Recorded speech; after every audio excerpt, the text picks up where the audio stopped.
Pasti banyak nih yang nggak tahu cacing planaria itu apa. Jadi pada video kali ini, saya akan membahas cacing planaria. Planaria adalah jenis cacing pipih film platyhelminthes yang hidup di lingkungan air tawar, tanah basah, atau tempat lembab.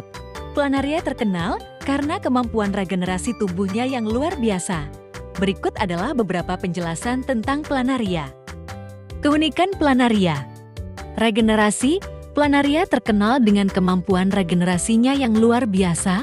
Mereka dapat meregenerasi seluruh tubuhnya dari potongan kecil, bahkan hingga 1,279 bagian.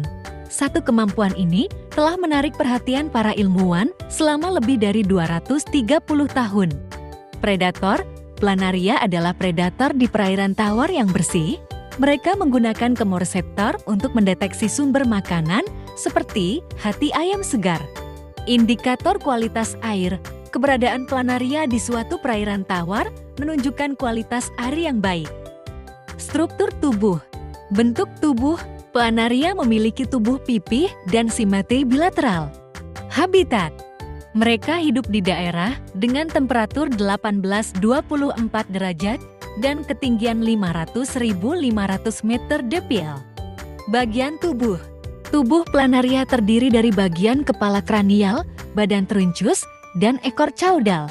Organ internal. Planaria adalah hewan triploblastik aslomata, artinya mereka memiliki 3 lapisan jaringan embrionik dan tidak memiliki rongga tubuh. Ruangan antara organ visceral diisi oleh mesenkim yang disebut parenkim. Perkembangbiakan. Seksual.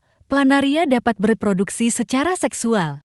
Aseksual. Mereka juga dapat bereproduksi secara aseksual melalui fragmentasi. 1. Ciri-ciri planaria. Bentuk tubuh. Tubuhnya pipih, simetri bilateral, dan panjangnya biasanya hanya beberapa milimeter. Warna bervariasi dari transparan hingga coklat atau hitam. Kepala memiliki bentuk segitiga dengan 2 titik hitam kecil yang berfungsi sebagai organ pengindera cahaya mata sederhana atau oceli. Panjang tubuh biasanya berkisar antara 3-15 mm. 2. Habitat. Planaria banyak ditemukan di perairan tawar seperti sungai, danau, atau kolam, tetapi ada juga yang hidup di lingkungan lembab di darat.